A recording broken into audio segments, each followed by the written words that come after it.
Islamic jurisprudence نے financial transactions کے لیے ہمیں بہت سے عمومی اصول دیے ہیں۔ ان عمومی اصولوں میں پروہیبیشن آف ربا، پروہیبیشن آف غرر، prohibition of fraud and deception, prohibition of combining inconsistent contracts اور اسی طرح کے دیگر اصول شامل ہیں۔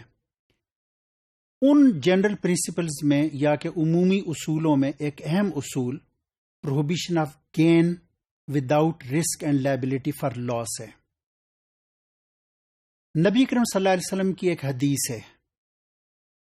حدیث کے الفاظ یہ ہیں کہ الخراج بالضمان، entitlement to profit depends upon liability for loss, which means that a person is entitled to profit only when he bears risk and liability for loss. In this presentation, we will explain the meaning of gain and liability for loss or taking risk.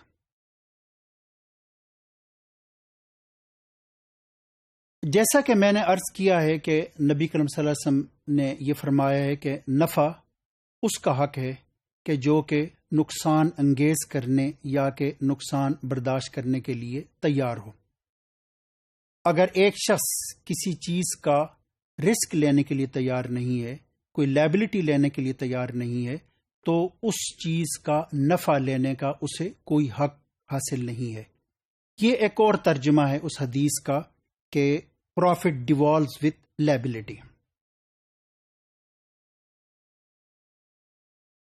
اگر ہم اس حدیث کو اور اس حدیث سے جو ہم نے اصول اور ضابطہ اخذ کیا ہے، اسے اگر ہم مختلف ٹرانزیکشنز پہ اپلائی کریں، لاگو کریں، تو ہمارے سامنے یہ صورت آتی ہے کہ وہ تمام ٹرانزیکشنز کہ جن میں رسک اور لائبلٹی فار لاس کا عنصر موجود ہے، وہ سارے کے سارے ٹرانزیکشنز پرمیزیبل اور لافل ٹرانزیکشنز ہیں۔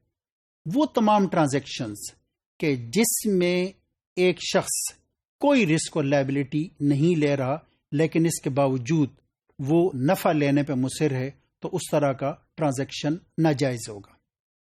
مثلا ہم یہ دیکھتے ہیں کہ جو سیل ٹرانزیکشن ہے یا کہ جو ٹریڈنگ ہے یا کہ تجارت ہے، جیسے کہ قرآن میں آیا کہ وَحَلَّ اللَّهُ الْبَيْعَ، کہ اللہ تعالیٰ نے بے اور تجارت کو حلال کیا ہے، کہ بے تجارت یا کہ سیل ٹرانزیکشن پرمیزیبل ہے۔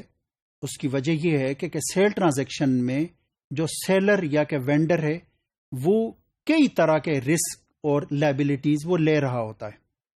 یہ رسک ہے کہ ممکن ہے کہ اس کی جو چیز ہے وہ اس کی لاگت پر بھی فروخت نہ ہو۔ یہ رسک بھی ہے کہ اس نے جب وہ چیز خریدی تو بیچنے سے پہلے وہ تلف ہو گئی، وہ ڈسٹروائے ہو گئی۔ اس کا مطلب ہے کہ یہ سارے کا سارا رسک اور لائبلٹی یہ سارے کا سارا تاجر کا ہے، وینڈر کا ہے۔ تو اگر یہ تاجر، یہ وینڈر اور سیلر کوئی رسک اور لائبلٹی لے رہا ہے کہ جس کو حدیث میں ضمان کہا گیا ہے، الخراج بالضمان، کہ نفع نقصان کے ساتھ ہے، اگر وہ نقصان، رسک اور لائبلٹی فار لاس لے رہا ہے تو اسے نفع لینے کا بھی حق حاصل ہے۔ اسی طریقے سے ہم یہ دیکھتے ہیں کہ پارٹنرشپ کانٹریکٹ میں دو افراد ایک بزنس میں وہ پارٹنرشپ کر رہے ہیں، اس میں دونوں نے کنٹریبیوٹ کیا ہے۔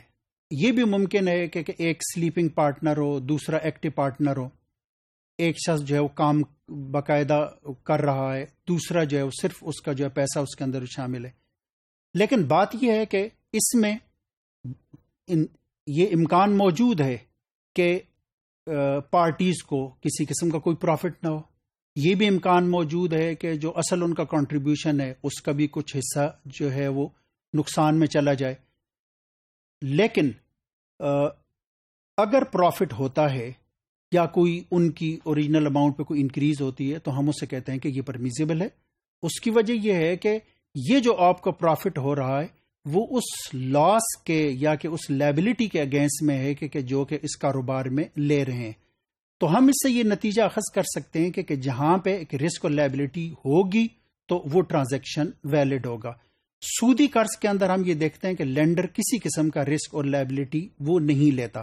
یعنی اس کا مطلب یہ ہے کہ اس نے پیسے لینڈ کیے ہیں، بارور سے اگر وہ رقم ضائع ہو جائے، گم ہو جائے، تو جو لینڈر ہے وہ اس کے ساتھ اس کے رسک میں یا کہ اس کے لاس میں وہ شیئر نہیں کرتا. اگر وہ کسی قسم کا رسک، لائبلٹی اور نقصان شیئر نہیں کر رہا تو اس کا مطلب یہ ہے کہ اسے اس رقم پہ انکریز کا حق بھی حاصل نہیں ہے. تو یہ اس حدیث کا مفہوم ہے کہ خراج یا کہ نفع اس شخص کا حق ہے کہ جو کہ نقصان برداشت کرنے کے لیے تیار ہو.